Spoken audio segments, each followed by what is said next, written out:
du sommet des BRICS tenu il y a quelques jours à Durban, en Afrique du Sud, qu'une réunion sur la crise en Centrafrique avait décidé de la tenue en N'Djamena le 3 avril 2013 d'un sommet extraordinaire de la CEAC, la Communauté économique des États de l'Afrique centrale. Le président Boni Yayi, qui avait pris part à la réunion de Durban, a été encore invité spécialement au sommet extraordinaire de la CEAC. Le Bénin avait en effet joué un rôle clé dans la crise en Centrafrique lorsque le président Boni Yayi assurait la présidence de l'Union africaine. Au moment où les rebelles encerclaient la capitale, le chef de l'État avait rencontré à Bangui le président Bozizé qui a accepté de ne pas se présenter à l'élection présidentielle de 2016 et a accepté aussi de mettre en place un gouvernement d'union nationale. Des déclarations qui avaient désamorcé à l'époque la situation. Réunis donc à huis clos, les chefs d'État et de gouvernement de la CEAC ainsi que d'autres pays de l'Union africaine comme le Bénin et l'Afrique du Sud ont examiné les implications du coup de force des troupes rebelles centrafricaines, coup de force qui a amené les rebelles à s'emparer de la capitale Bangui, coup de force qui viole les accords de Libreville signés le 11 janvier 2013 par toutes les parties centrafricaines au conflit. Par rapport à la délicatesse de la situation, il nous recommandait que, au-delà des pays membres de la CAC, au-delà des partenaires bilatéraux, il fallait que nous associons d'autres chefs d'État africains, l'Union africaine bien sûr, et dans notre quête d'une solution, associer aussi la communauté internationale. Nous avons consacré tout notre temps. Nous avons mis notre cœur. Nous avons consacré des moyens matériels énormes, moyens financiers énormes. Mais, comme vous le savez, la sortie de crise de la République centrafricaine a été très difficile. La dernière réunion ou la dernière rencontre que nous avions eue le 11 février à Libreville, c'était donc janvier, je crois. Janvier. Le 11 janvier à Libreville, nous pensions que c'était vraiment le déclic de la sortie de crise définitive de la République centrafricaine. Malheureusement, le désordre encore s'est installé. Les armes ont fait la loi. Un homme s'est installé,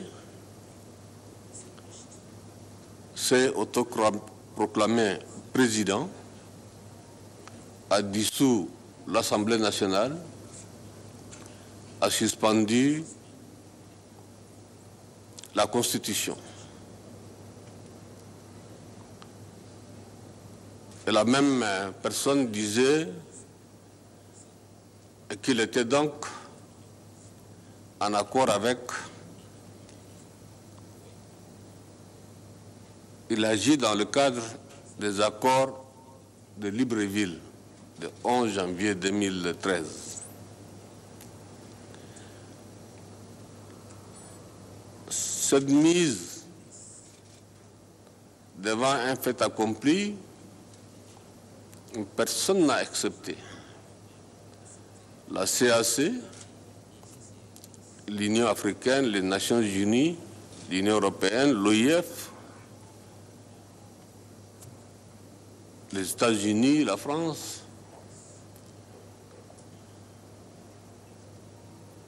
unanimement, la prise de pouvoir par les armes a été condamnée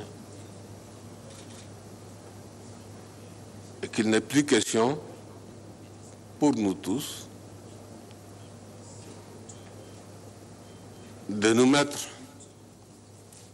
en porte-à-faux de grands principes qui ont guidé notre organisation continentale et aussi nos engagements vis-à-vis de la communauté internationale. Nous avons échangé et nous avons aussi écouté le Premier ministre de la République centrafricaine issu des accords de Libreville. Après échange entre chefs d'État, et nous avons élargi à toute la communauté internationale, voilà le résultat auquel nous sommes parvenus. Il nous paraît impossible, en l'état actuel des choses, de reconnaître un homme qui s'est autoproclamé président. Et nous pensons que la gestion de la République centrafricaine doit répartir et se faire sur la base des accords de Libreville. Dans ce cadre, il y a un Premier ministre de consensus. Du reste, nous avons imaginé de créer une sorte de collège où on peut appeler un exécutif, en fait, disons collège, qui va être élu par les forces vives de la nation, les partis politiques, les associations de la société civile, les congrégations religieuses, les jeunes, les femmes et que sais-je encore d'autres.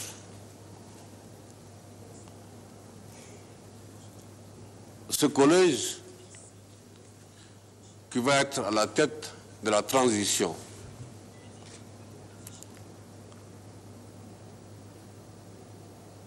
doit jouer le rôle de l'exécutif. Et ce collège va désigner, pour la période de transition, un président. Un président. C'est au Centrafricain de décider qui ils veulent. Nous leur imposons personne. La transition ne doit excéder les 18 mois au grand maximum. Entre-temps, en plus de ce chapeau exécutif, il y aura un organe constituant. Un organe constituant qui va jouer un peu le rôle de l'Assemblée nationale. Mais sa mission première pendant la transition, c'est de rédiger et mettre à la disposition des peuples centrafricains une constitution et de légiférer, n'est-ce pas, par les textes réglementaires de la République pendant cette période de 18 mois au total. Pour en arriver à là,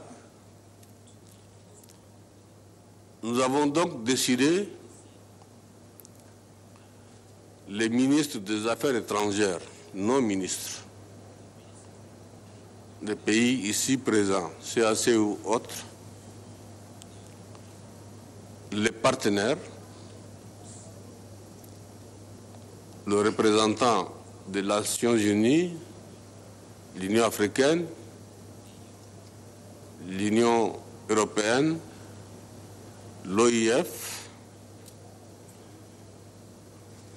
et si nos amis représentants de la France et des États-Unis peuvent les accompagner, doivent aller à Bangui dès demain matin.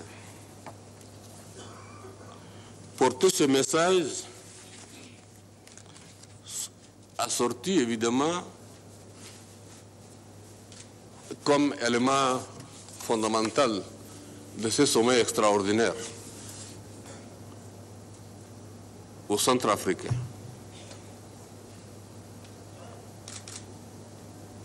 C'est ce que nous leur mettons sur la table. Ce n'est pas autre chose. C'est cela.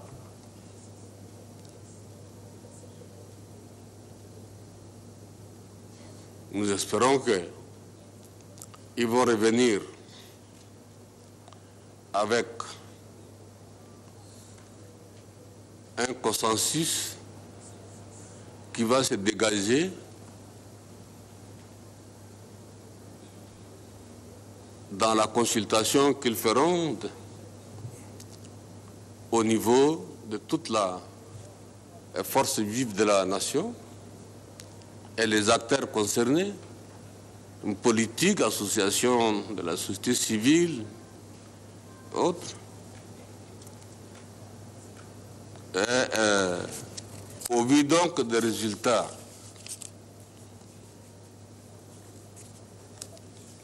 que nous aurons donc au retour de nos plénipotentiaires et de nos partenaires, nous allons nous retrouver encore à N'Djamena